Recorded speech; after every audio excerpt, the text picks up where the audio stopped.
Aimee, I'd like to thank you for agreeing to do this interview with me. Before we get started, I want to assure you that you do not have to answer any questions that make you feel uncomfortable in any way. Okay.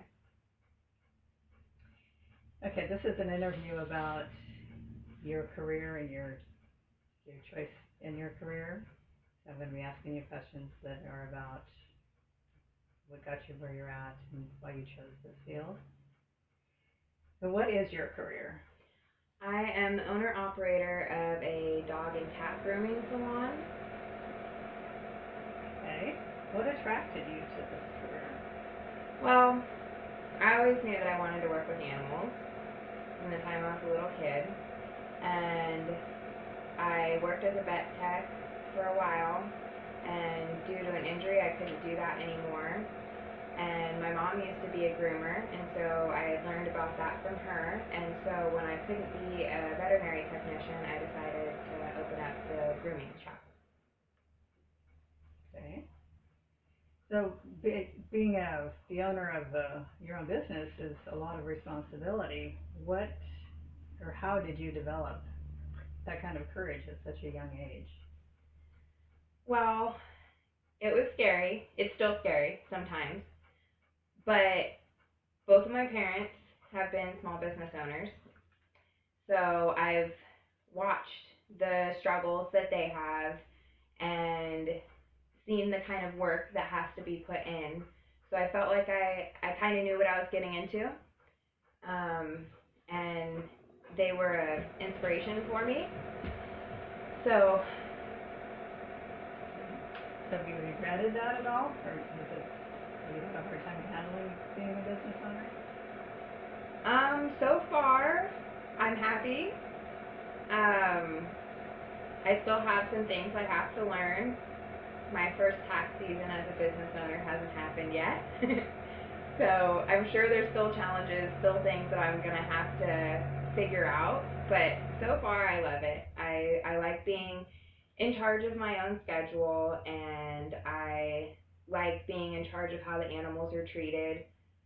Working with other people, sometimes you feel like you have to do things their way, and working for myself, I can decide what's going to happen and when a dog needs a break because he's too stressed out. All of that's up to me, so that makes me feel really good working for myself. So who or what has served as motivation for you? Well, like I said, I had the motivation of being hit by a car and getting a messed up back. So my physical limitations definitely pushed me in a direction. But a big inspiration for me is my mom, because she had the pet store first, and she taught me how to groom, and she did a really good job with it. And she went back to college, and seeing her go back to college and pursue her dreams, and didn't feel like, oh, well, it's too late in my life to make a career change. And for me, it was really scary making a career change. I thought I was going to be a vet tech my whole life, and I went to school for it and everything. And so seeing my mom change her careers and not be afraid of it and just tackle it made me feel like if she can do it, I can do it. So you answered some of the question already here. The next question is, have you had to face any obstacles to reach your goal? And if so, can you describe those obstacles to me? Well, like I said, I was in the accident, and I have my back is gonna be finicky for the rest of my life, and so that's been a big obstacle to overcome. I was on disability for a year, and that was really hard, not being able to work for my money and feeling like I was kind of useless. And it still is a challenge for me because I have to be careful about how I schedule things so that I don't hurt myself. And I mean, I had to get over my own fear of what if the business doesn't make it, what if I don't get any clients, all of those thoughts that go through your head. But yeah, I mean, I just kind of deal with things as they come and just take it day by day. Mm-hmm. You mentioned an accident that you were in. You want to tell us anything about the accident? Well, I was hit by a car when I was 21, and I don't recommend it. Um, it's been a long journey getting back to being somewhat normal. Um, and I will never be how I was before, and that's been a hard thing to accept. I used to go hiking and take my dog out for runs all the time, and some of the things that I used to really enjoy, I can't do anymore. And one of those was the career that I thought I was going to have and being in the veterinary profession, and I can't do that. And so the accident has changed a lot for me, but I think in some ways it was meant to happen because it put me where I am now. So, and I am glad that I have my business open, and it kind of pushed me in that way, and I'm happier now than I've ever been with my career path. So I think it all happened for a reason. That's a really good, positive way to look at it. I'm sure that's been really helpful for you. What are some of your concerns or fears that you have for the future regarding your business? I'm scared that I'm going to end up not being able to do it forever, that my back's going to get worse. I'm 25, and I know when it's going to rain, and, you know, I mean, there's days where I just, at the end of the day, I just want to have a date with my ice pack on the couch. So that's definitely a fear for me, but other than that, it would just be financial things that all of a sudden everybody decides they don't like me and they don't want to come to me anymore and my business fails. But hopefully that doesn't happen. So for the most part, I think that if I just take it day by day, I'll be able to get past everything. But I think I probably have the same fears that most small business owners have, that the economy is going to go down, that people aren't going to be able to afford it. It's an elective thing to have your pet groomed, and some dogs really do need to have it done every 4 to 6 weeks, the long-haired dogs that need haircuts, or at least to be brushed out really well so they don't get matted. And so it is kind of a necessity for some people, but for the majority of my clients, they just love their pets and they want them to feel good. And if they lost their job or things got really hard, then unfortunately the animals is one of the first places that people try and cut back on their spending. So that would be something that I would be very concerned about. Mm-hmm. So what are some of your hopes for the future? Well, I work out of a mobile grooming trailer right now. As I said, my mom was a groomer, and when she retired from that, I inherited her trailer that she towed around with her truck. And I really hope that someday I can have my own storefront, or maybe build something that's more permanent on my property, because it is nice having my work so close to my house. So I would like to expand my business, have more space, possibly have some merchandise instead of just having grooming. I would really like to carry a lot of the holistic vitamins and supplements and stuff like that, and they have different sprays that have herbs in them that help to calm animals, help with all these different problems.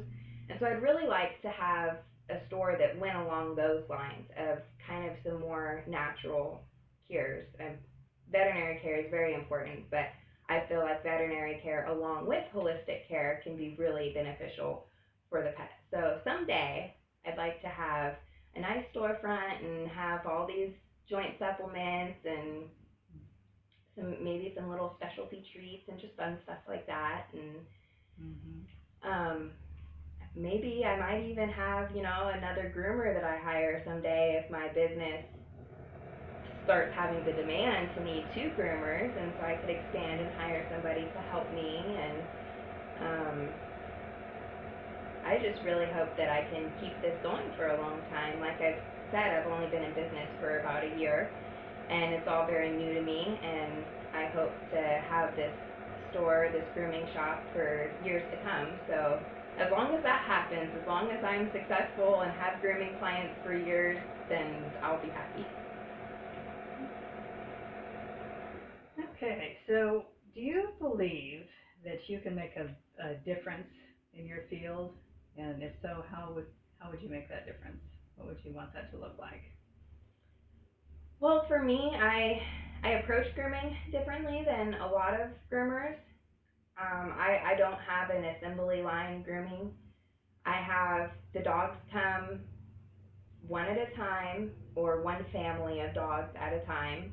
So there's not a bunch of kennels filled with barking dogs, and I feel like the anticipation really gets to them when they're sitting there waiting for their turn, and there's all these dogs around them. They all just feed off of each other and get more and more stressed. And so I just have them come one family of dogs at a time, and I give them all of my attention while they're here. Most of the time, if there's multiple dogs in the same family, they don't even go in kennels. I just lock the door and let them roam around the grooming shop so that they can feel comfortable. Another thing that I do differently is if an animal gets scared, a lot of groomers, if a dog starts getting scared and maybe starts snapping at them or growling, they just scold them and push them through it. And for me, even when a dog tries to bite me or growls at me, I can't hold it against the dog because that's their only way of communicating with us. Maybe they have arthritis in their leg and you're pulling on their leg and they growl at you. That doesn't mean it's a bad dog. That doesn't mean it's an aggressive dog. They're just trying to communicate something to you. They can't say, that hurt, can you hold my leg in a different direction, like a human would. So I try and really take my time with them, and I try and really listen to them. And if a dog gets really scared, then they get a break, and they just get some love for a minute and get to go stretch their legs and run around. And I feel like more groomers should do that, because I get dogs that come to me that have gone to the assembly line grooming, the more sensitive kids, and they're really upset about getting groomed, and they don't trust it. They don't trust the process. And I think that every dog can be trained to at least tolerate grooming. They might not like it, but they can at least tolerate it and not be scared. And some dogs need to be groomed pretty often. And when that's going to be a part of their life every month for the rest of their life, they should not have to be terrified every time it happens. They should be able to feel okay and to feel safe while they get groomed. And so that's my goal. And it's just my top priority is the comfort and the safety and the happiness of the animals that come to me. And I hope that I can inspire some other grooming shops to slow things down a little bit. And everybody who works with animals is working with animals because we love them. Nobody would get in the field if that wasn't the reason. But I think sometimes people can get caught up in the motivation to make money, and they schedule as many dogs as they can fit in the day, and they just whip them out.